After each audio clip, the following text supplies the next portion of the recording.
La parole de Dieu est un trésor inestimable.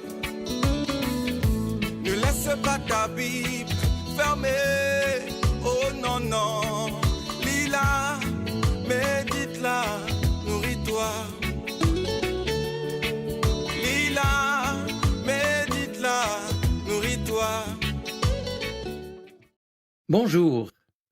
Dans un texte, il est vrai un peu costaud, adressé aux Éphésiens, Paul écrit au chapitre 5 « Christ a aimé l'Église jusqu'à donner sa vie pour elle afin de la sanctifier. » Il a voulu ainsi rendre l'Église digne d'être à Dieu après l'avoir purifiée par l'eau et par la parole. Il a voulu se présenter à lui-même l'Église dans toute sa beauté, pure et sans défaut, sans tache, ni ride, ni aucune imperfection. Bien, mais dans quel but, me demanderez-vous? Quel est son objectif? Eh bien, vous l'avez entendu, l'apôtre Paul, évoquant l'amour de Jésus-Christ pour l'Église, illustre son propos avec l'image des noces et du mariage. Et il en précise l'objectif, puisqu'il écrit que si Christ s'est donné pour elle, je le cite, « c'est afin de la sanctifier ». En d'autres mots, pour que son Église soit sainte, pour la rendre digne d'appartenir à Dieu et d'être à son image. Oui, mais dans quel but? Eh bien, nous y reviendrons.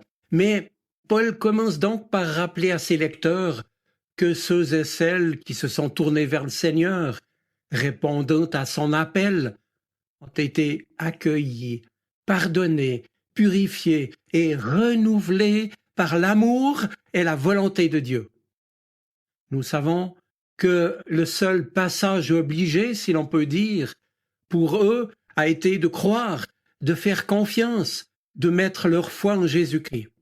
Bref, nous dit Paul, c'est ainsi que nous avons été sanctifiés.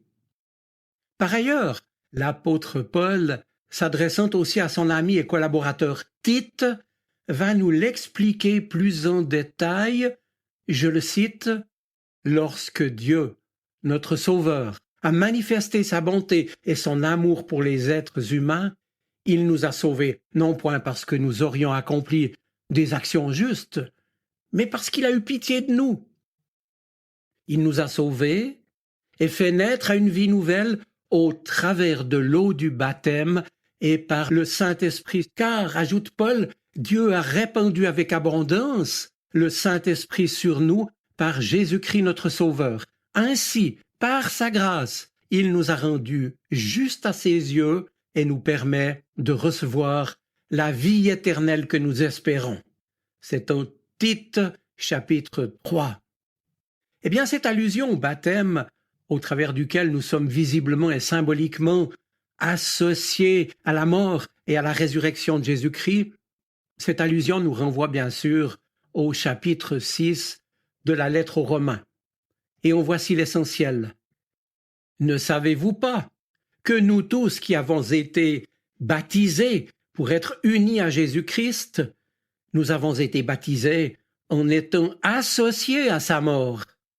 Par le baptême donc, nous avons été mis au tombeau avec lui pour être associés à sa mort, afin que, tout comme le Christ a été ramené d'entre les morts par la puissance glorieuse du Père, nous aussi, nous vivions d'une vie nouvelle. De même, vous aussi, considérez-vous comme morts au péché et comme vivants pour Dieu dans l'union avec Jésus-Christ. Et Paul conclut au verset 22 que si nous avons été libérés du péché, c'est pour être au service de Dieu. Dès lors, ce que Dieu attend de chacun de nous, c'est que nous portions, je cite, les fruits qui conduisent à la sanctification, à une vie sainte, car leur aboutissement, c'est la vie éternelle. Fin de citation. Cela rappelait, mes amis, Et pour en dire maintenant l'objectif final voulu par Dieu, revenons à la lettre aux Éphésiens, dans laquelle Paul, toujours lui, a commencé par écrire au chapitre 1er qu'avant la création du monde, Dieu nous avait choisis pour être siens par le Christ, afin que nous soyons saints et sans défaut à ses yeux. Dans son amour, Dieu avait décidé par avance qu'il ferait de nous ses enfants par Jésus-Christ. Dans sa bienveillance, voilà ce qu'il a voulu. Dieu nous a choisis pour être à lui.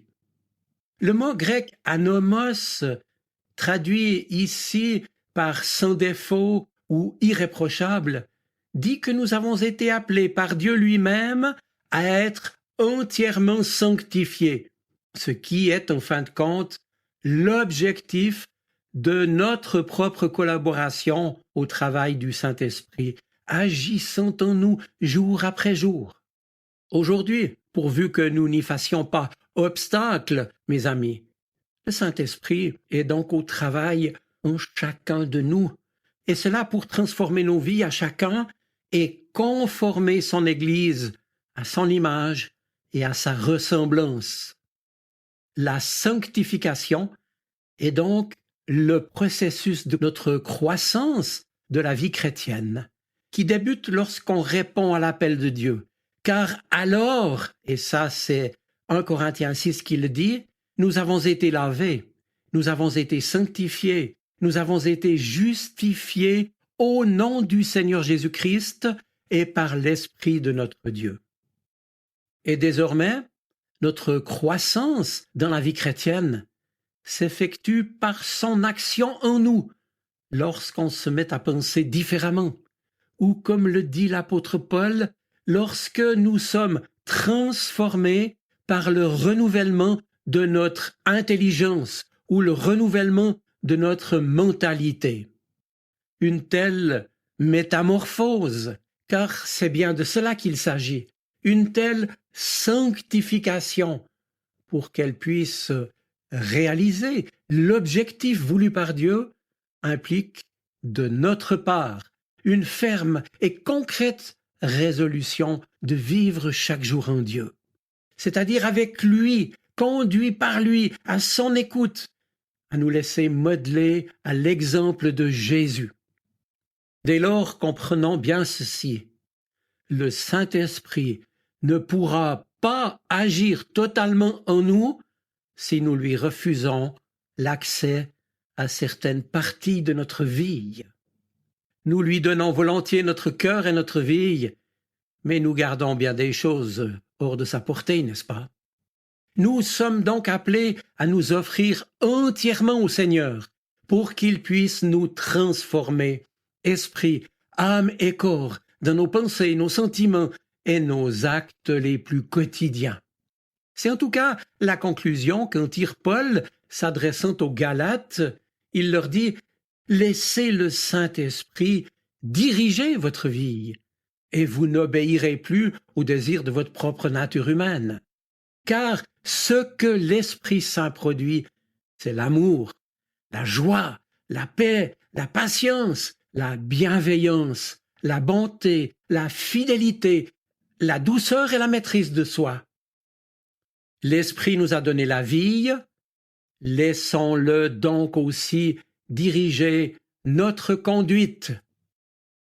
Mais quel est l'objectif final du Seigneur? Telle était la question, lui qui a tout fait, qui nous a tout donné pour nous réconcilier avec lui. Eh bien, le Nouveau Testament nous le dit très clairement.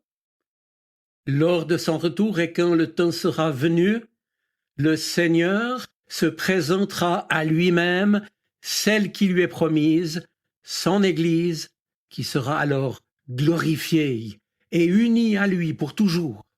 Et c'est ici, bien entendu, que l'image des noces et de la mariée, rendue belle, pure et radieuse, prend évidemment tout son sens. L'objectif final du Seigneur est de nous unir à lui, nous rendre participants à sa vie trinitaire d'amour et de lumière. Le livre de l'Apocalypse anticipant prophétiquement ce qu'il adviendra alors, parle de ce mariage comme, je cite, des noces de l'agneau. Et c'est au chapitre 21 qu'il nous est décrit la beauté de ces noces à venir. Entre autres en nous disant, je cite, « J'ai vu la ville sainte, la nouvelle Jérusalem, descendant du ciel d'auprès de Dieu, préparée comme une épouse, magnifiquement vêtue pour son mari. » Mes amis, je termine. L'Église est la promise du Seigneur. Le mariage n'a pas encore eu lieu, bien sûr, et nul n'en sait, je le répète, ni le moment ni l'heure. Mais ce qui est certain, dans cette attente, c'est que nous sommes appelés à nous y préparer activement.